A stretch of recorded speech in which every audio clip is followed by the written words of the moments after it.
This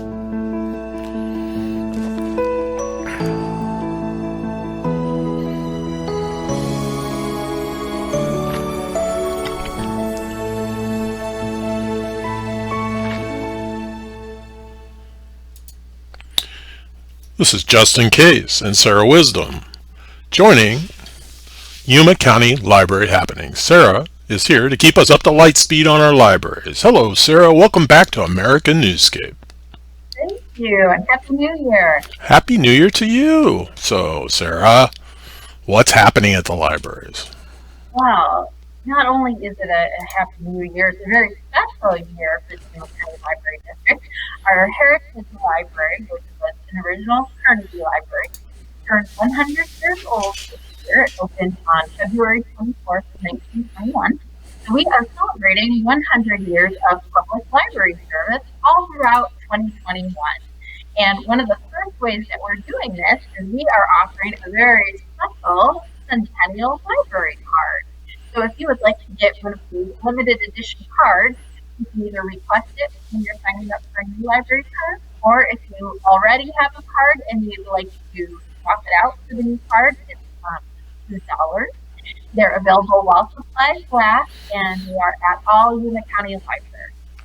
So to clarify, to sit at the cool kids table, you need one of these new cards, right? And my understanding is I have to come in and renew my virtual card.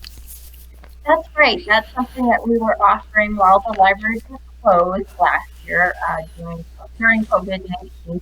Now that we are open for service again, you are able to come in and sign up for a card. And I was asked recently if that's something that you could do with the curbside service or the drive-through window at Maine, your library card at the window. And I found out the answer is no, but it's because it takes a few minutes for you to actually get signed up and for them to enter the information. And they don't want the people behind you laying on the horn saying, come on, get your card, let's go. So they're going to have you come in and sign up for that card instead. Oh, what if I promise to drive around? Okay, I'm sorry.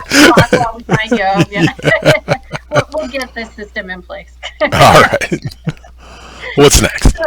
Another new resource I want to let people know about. We signed up for a new database. It's called A to Z Food America. And I think that's pretty much what America and the rest of the world did last year. It was just stay at home and eat. So and cook. If you'd like some new recipes to try out, A to Z Food America, you can search by state, you can search by region, find out about those regional ingredients that make dishes taste so unique and special. And there are tons of recipes. So if you even like to just browse cookbooks, you will really enjoy this online resource. But I have been warned by people who have looked at it already, don't browse while you're hungry because you will just be torturing yourself looking at all these mouth-watering dishes from all over the nation. Well, I'm assuming we have rolled tacos and special quesadillas and really cool stuff from down here. Oh, there are some awesome recipes for Arizona, no doubt. Okay. Last but not least, we just want to let people know about the upcoming Martin Luther King Jr. Day holiday. The libraries will be closed on Monday, January 18th, and will reopen on Tuesday the 19th at their regular times. Okay. Thank you, everybody, and Happy New Year again. This has been Justin Case and Sarah Wisdom sharing Yuma County Library happenings. Thanks for joining us. Remember, additional information and links are provided in this video's Read More. Today's the day to subscribe to this channel, and please support libraries and librarians everywhere.